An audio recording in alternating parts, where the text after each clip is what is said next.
Okay, hello everybody. First I'd like to introduce myself. My name is Siebert.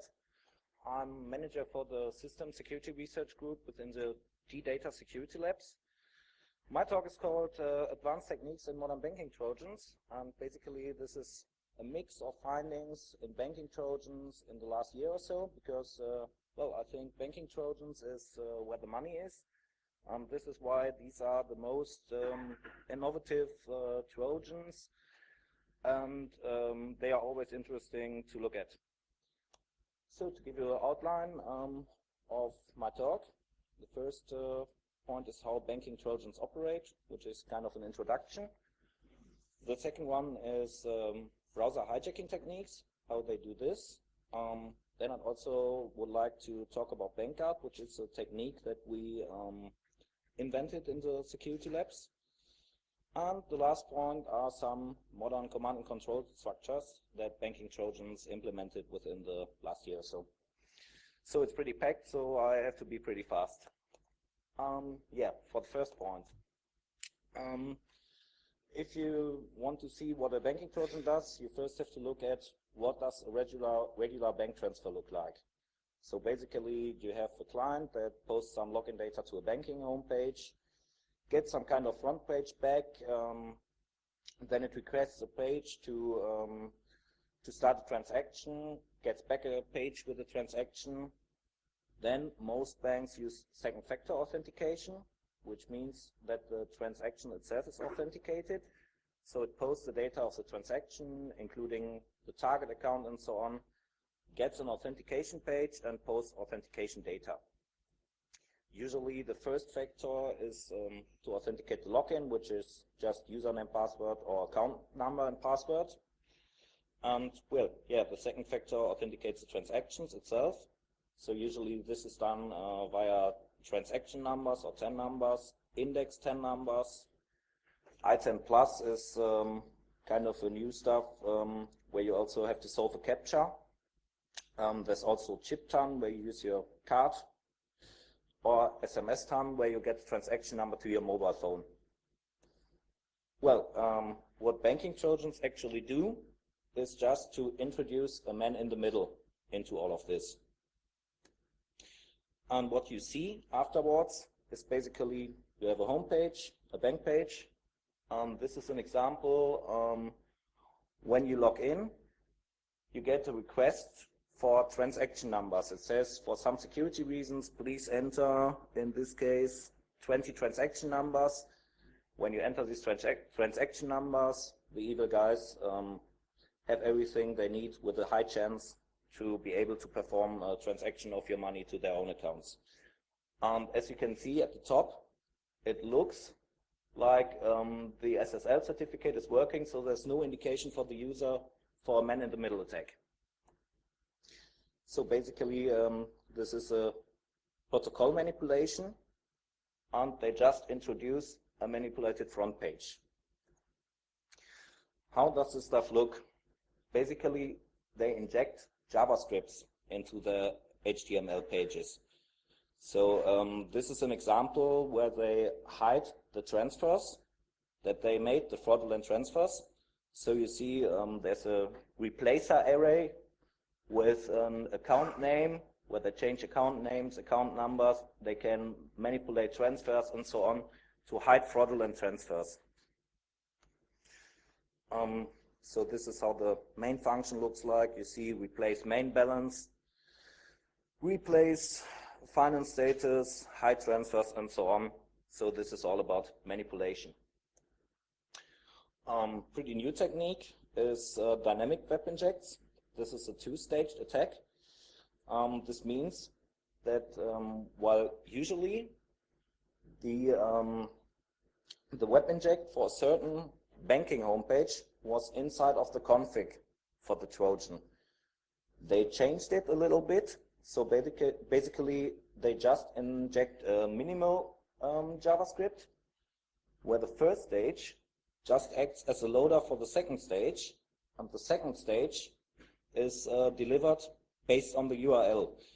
A lot of banks, other researchers and so on are right now doing automatic configuration extraction to be able to warn banks And basically this isn't working anymore because you have that second stage behind it. What's also an interesting technique is silent transfers. The first one I showed you with the transaction numbers is basically social engineering. There's one Trojan that is able to do silent transfers. So if you initialize a transfer, let's say to Alice, then silently the man in the middle changes the target account to Mallory. Usually when you have when you want to authenticate the transaction, you would just see the target account number, but they also change the target account number. So still for the user it will look like he transferred the way he wanted it, and it will be all silent for him. This is, well, totally undetectable when not authenticating with a second factor, and also undetectable when using transaction numbers or index transaction numbers. It is detectable when you use SMS 10 because you have a second channel, and also with chip TAM. But you also have to ensure that your user actually verifies the target account number, which is also not always sure. Another interesting one is called Fiodo or Cridex, which is packed together with a malware for Android called SMS Spy. So this attacks SMS 10 Trojans, SMS 10 banks. And so when you log in, it changes the front page and says, yeah, we have to do some service stuff for security. It asks you for your mobile number. It asks you even for the model. Then it says after you enter your mobile number, it sends you an SMS, and then it tells you on its page what to do. It basically says, I'm a security certificate, please install me. So they give you instructions how to do everything. Also you see the permissions for Android, that it should be able to receive SMS and to send SMS. Yeah, so and once you have installed this, it even asks you for security code on the mobile phone. They do this to ensure that the bot is really installed. On the other side, there's an admin panel where every registered mobile phone can be seen. And once this is installed, the functions enable SMS hook, which is the most important one when it comes to banks, because they can, once this is installed on the mobile phone, they can initiate transfers, and they just relay the SMS that is supposed to authenticate the transaction to their own phones. So once you have this Trojan on your phone, you're basically busted. Which is an even more interesting one is URL Zone or Bablo. They have also a pretty interesting social engineering technique. Once you log into your bank page, you basically get a message that someone accidentally transferred money to you and would like to get the money back. You look at your account balance and you see, whoa, I got a transfer for 8,000 euro. And you're a nice guy, so you click on this retour. You get a pre-filled form, and once you send that money, it's obviously away, and you never had 7,900 euro. This was also just put in with the man in the middle attack. So basically the bottom line of all of it is that you have a man in the browser that can change the protocol and the human perception through social engineering. And the problem is basically that this bank security relies on human verification, and this fails. There's an interesting paper regarding to this, some years old, Ceremony Design and Analysis by Carl Ellison from Microsoft, which basically says you have to see the user as an entity that is able to do verifications, and these verifications must fail because it is just too complex for a standard user. So how does this hijacking work technically? classical hooking. Let's see, how does a usual online banking communication works? You have basically just SSL, and most of the time the transfer is basically encrypted. So you see the point where it gets unencrypted is inside of the browser. And exactly this is where banking Trojans intercept the communication. So browsers have basically network APIs that handle encryptions transparently. In Internet Explorer, this is WinEnet DLL. For Firefox, NSPR4 DLL. In Chrome, there's a statically linked NSPR4 DLL. And the connection looks something like this. You have the API called Internet Connect, HTTP open request, Internet read file. Yeah, so this is basically how it looks like. It calls from the browser into this module. And what banking Trojans do is to implement the man in the browser through API connection hooking, connection API hooking. And they redirect every call to these APIs to an own module. So basically, this is what it looks like. They patch WinEnet DLL or the other network stack DLL and relay everything to their man in the browser. There are several ways to do this. One is export table hooks. Windows DLLs contain lists of provided APIs, which are called exports. It's basically a mapping of the name to a relative virtual address, which is whatever RVA stands for. And yeah, when you change these export addresses in the export address table, this changes the importing process, so you have another address. So basically the function is hooked. The other common technique is inline hooking. You see, usually you have a function, internet read file. I don't know if you can see this, but you usually have in Windows 32-bit code, you have function prologue, which is always the same 5 bytes. And what they do is to copy this function prologue and change the first 5 bytes to a jump. And this jump points into the own module, which is basically the man in the browser. It has an intercept and modify function, and then it jumps back to the original code. A new interesting technique was Tylon, which had a very special way to implement this. For the tech guys of you, it installed a vectored exception handler and didn't write a jump to the beginning of the function prologue, but it wrote a privileged instruction to the function prologue, which is usually just supposed to be executed in kernel mode. As you are not in kernel mode, this triggers an exception, and so the vectored exception handler acts basically as a hook procedure. Chrome is interesting because this is not that easy to hook.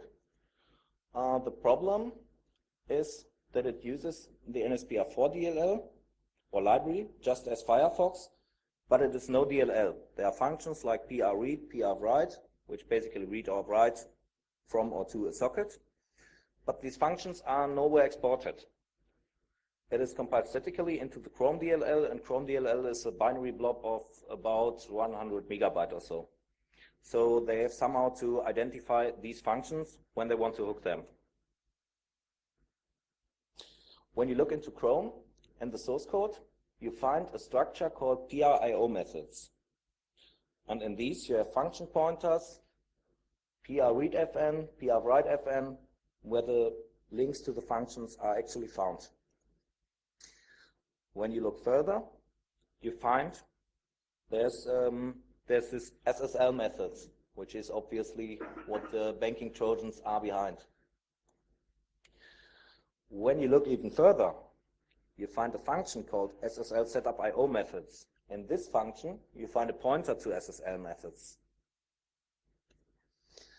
And then you have a function called SSL init IO layer, which basically has two interesting things. It references or calls the function setup IO methods, and it also has a string reference to SSL.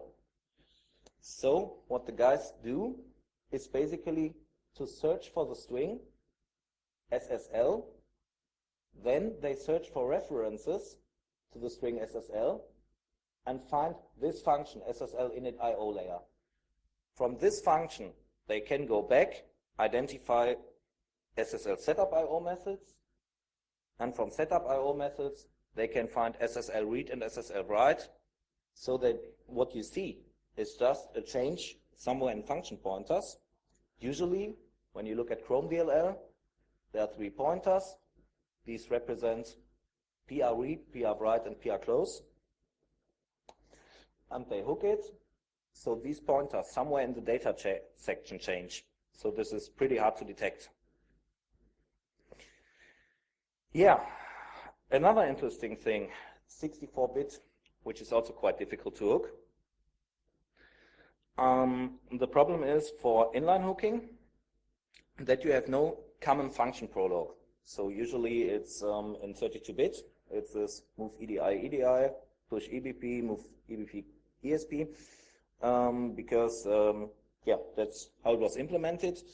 But for 64-bit, it doesn't happen for these DLLs. So basically for inline hooking, you would need the full-feature disassembler, which is pretty complicated to implement and has some drawbacks. Export hooking is also not possible, not easily possible, because the export address table for 64-bit libraries consists still of 32-bit pointers. So basically, when you inject your own code somewhere in a 64-bit process space, you can't write a hook because it's relative from the original module, and obviously it may be far more away than 32-bit address that can be addressed by 32-bit. So you can let the export address table point to an arbitrary code address, but you should do that. You should be able to do that. So what they do, this is only done by GOSI as far as I know, but 64-bit browsers aren't that frequent as of now. So this will certainly change. They basically generate a jump table at the end of the text section, of the code section of the module they want to hook, which is a technique called code caving. Then they let the export table point to that jump table entry, and that jump table entry points to the hook procedure. So it's kind of a mix between inline hooking and export table hooking. So this is what it looks like when you look into hooks for VNet DLL 64-bit. You have a jump that is written here, which points to the next address, and there you can put a 64-bit address, so you are able to address arbitrary address space within 64-bit. Yeah, that's it about hooking techniques. So as you see, we researched a lot of it. How is all of this done? What we did was we invented a technique called BankGuard, which basically does the following.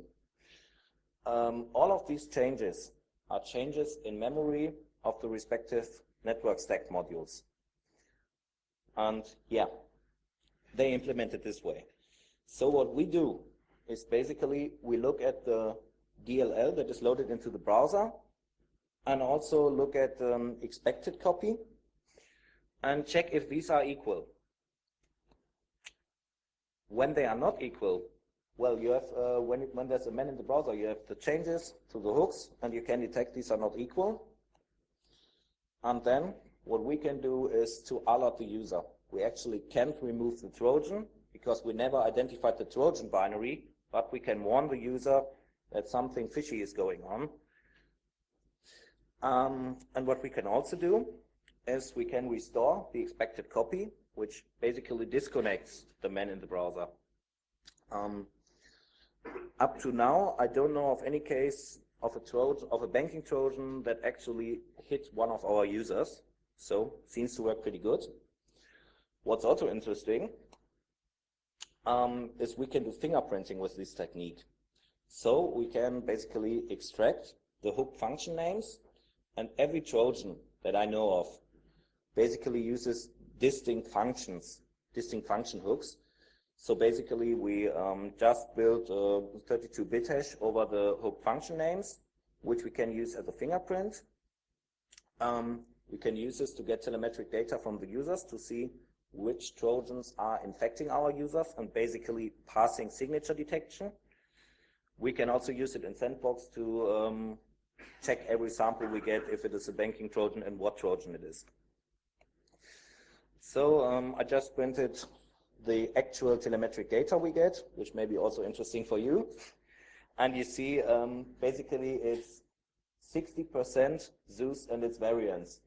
This is basically biased on our customers, which has a strong German focus, but still, I think this is basically what it looks like for us. Yeah, that about BankGuard. Now to the last point, modern command and control structures. There are some interesting cases I came across in the last year. The one is BankPatch, the other one is Zeus peer-to-peer, alias game over, and the last point are Trojans that abuse Tor for command and control. BankPatch via Jabber. Okay. At first, the interesting thing is basically they did all their model in they divided it in 3 phases. First, they have a spreading phase, which means they start to infect PCs. Every PC that is infected locally generates a Jabber account and sends this Jabber account to an HTTP server, which is controlled by the attacker. Usually, they do their spreading phase on the weekend where all of us researchers are partying or whatever. Somewhere at the end of the weekend, they basically collect the Jabber accounts from the HTTP server and send a shutdown command to it so that it doesn't work anymore. So usually what happens, when we see the sample, we can't get into the network at all. So we can see what's happening. And well, after the collection phase, there's a regular command and control phase, which means that the attacker just uses the Jabber accounts that he collected to send command and controls to the respective bot. Yeah, so this is pretty smart to my mind, because the splitting into several phases, that's really giving us a hard time. Next one is Zeus peer-to-peer. To my mind, an interesting thing is that this is a guess, I can prove it, but I'm pretty sure it's the original Zeus author that's behind it.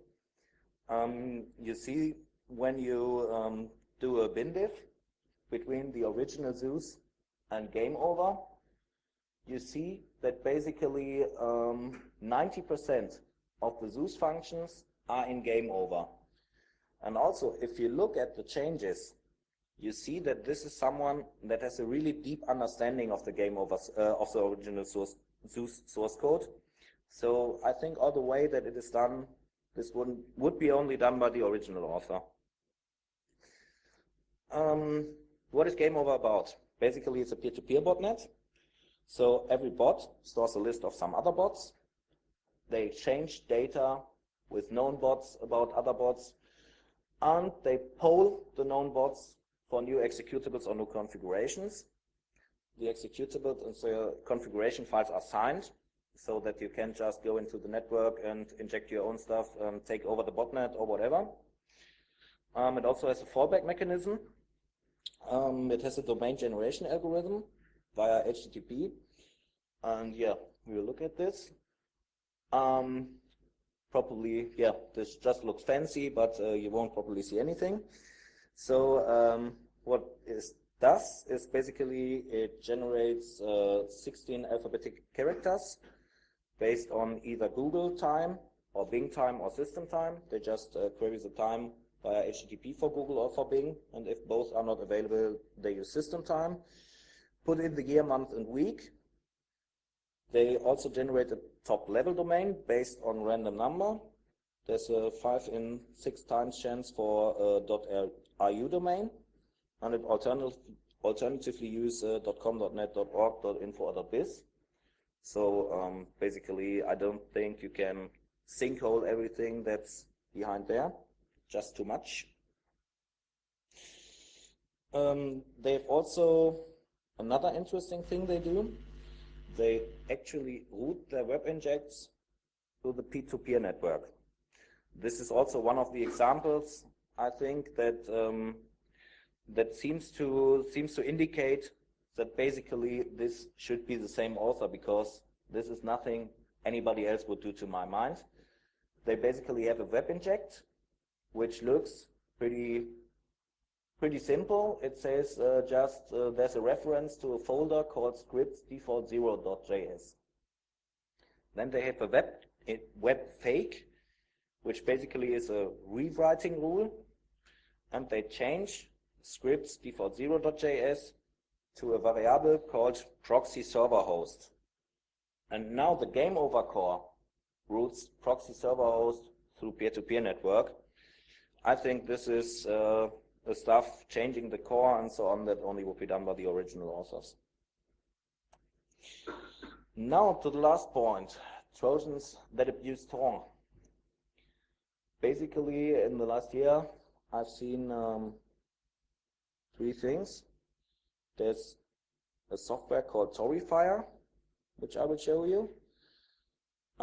There's also a malware called Skynet, which you may have heard from, which uses a Zeus clone that uses Tor. There's also another rarely documented bot called Tor Roast. And very recently, I think a week ago or so, someone discovered in some underground forum a software called I2 Ninja, which doesn't use Tor, but the I2P network, which is pretty similar. But I think, as far as I know, nobody has ever seen a sample of this, so I don't know if it's just a fake in some Russian forum or if it's real. What is Tor about? Very simplified. You have your infected computer, and basically you have something called a hidden service.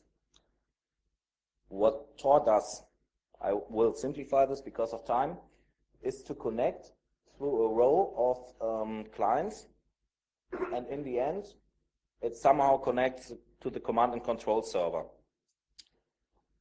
Basically, this is the same as a peer-to-peer network, but the bonus is that you get other nodes for free.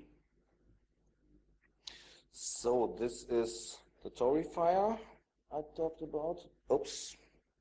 Okay. Can't open it here. Basically, this was announced on some underground forum, and it said they said we sell you a software, especially for banking Trojans, which you just apply.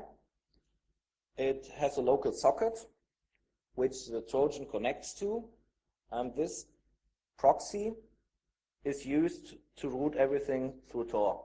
This is, unfortunately, I can't open it here on this computer, but it basically was designed especially for Zeus and SpyEye.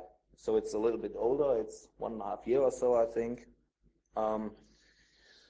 And there's a special one called Skynet, which used a very similar technique. I don't know if it's even the same. We initially found it, it's not in September 2009, it's in 2012. It basically used for command and control a hidden service, a hidden IRC service over Tor.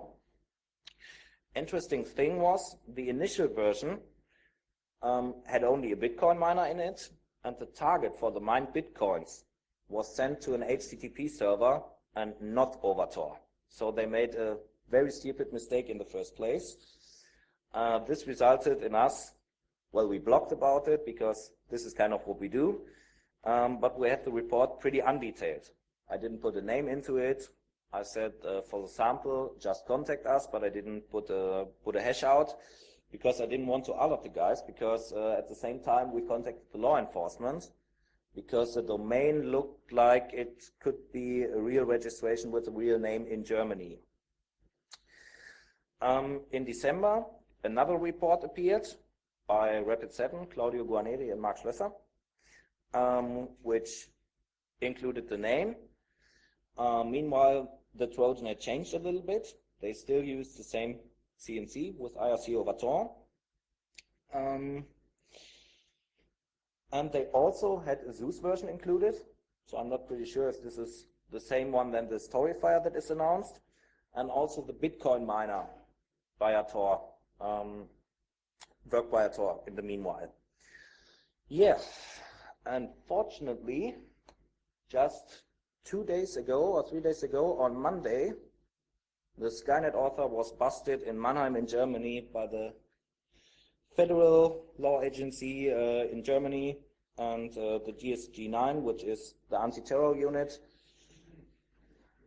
I don't know why, but yeah, still, I think this is also an important way to go to bust people, because otherwise they will always reopen their servers. I mean, for example, I showed you that we have telemetric data. For example, for Citadel, which most of you will know, Microsoft tried to shut down. We saw a kind of a gap. The infection went down to 50% for 1 month, and afterwards everything was back to normal. So I think finally the way to go is to bust people, which is not always simple when guys sit in Eastern Europe or whatever, but basically this should be the way to go. Yeah, finally, basically I showed Tor versus custom, Tor and custom P2P, and which are the advantages or disadvantages for both techniques. Tor doesn't require a custom implementation. That code for Zeus P2P or Game Over looks pretty complicated, and it's, yeah, you have a high probability that you build faults into it. I think the initial versions were also attacked by some guys from Germany. They did some split inside of the network and they had to rework their code, but still this was no persistent success. Tor code also will enlarge your binary pretty much. Skynet samples had a size of about 15 to 20 megabytes, which is pretty impressive for a Trojan. A certain advantage of the Tor network is that it gets relay nodes for free from common Tor users. Which is also interesting is that Tor is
Zeus, no, any. it was certainly no script kiddie.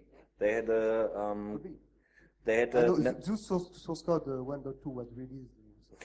I mean, I don't can exactly confirm what he bought and what he didn't buy, but at least he was able to put everything together in a pretty good way, which was hard on its own because changing Zeus so that it works with this Tor relay isn't too easy. You have to change some things.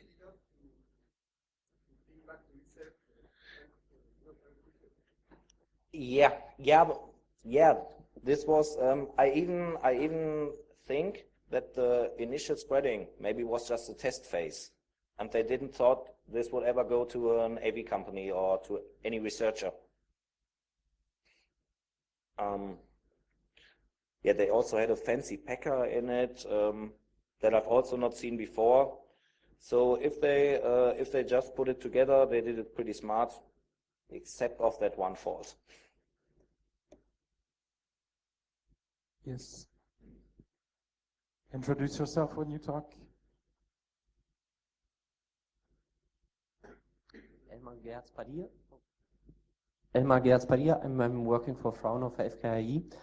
You talked about Citadel being back to normal after Microsoft struck, but I think it was around a month before Microsoft struck. There was the new 3.0 and then 3.1 version out. So, what's your opinion on back to normal? And do you still see 1.3.5.1 samples, or is it pure 3.x Citadel that you now see? Well, we also have seen a big increase with the release of the 3 version. This was 1 month before. I think we had a rate which was double than the month before. Then it went back to, let's say, 30 to 50%. I'm not entirely sure. And afterwards it was, well, back to normal after 1 month. We do this hook fingerprinting, and this is why we don't see changes in version too much. And so I can tell you how the distribution between the versions is.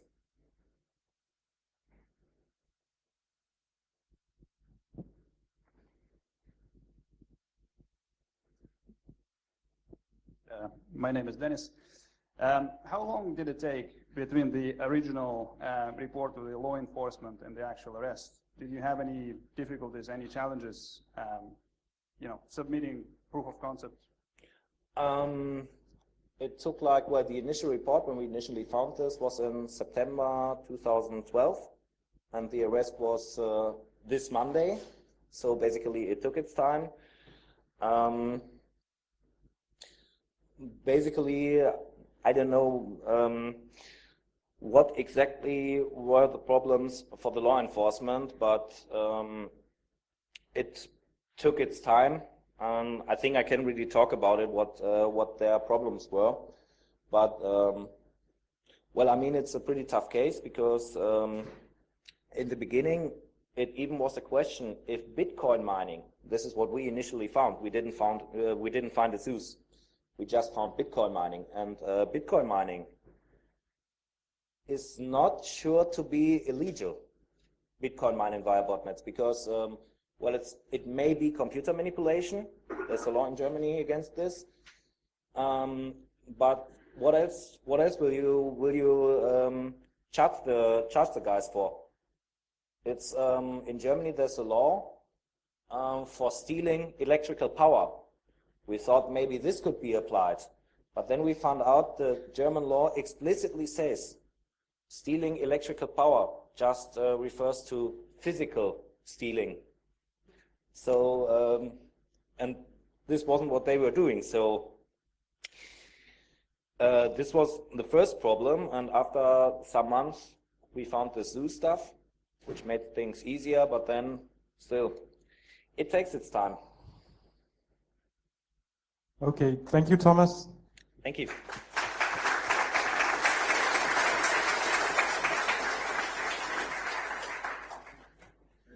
Thank you. Thank you.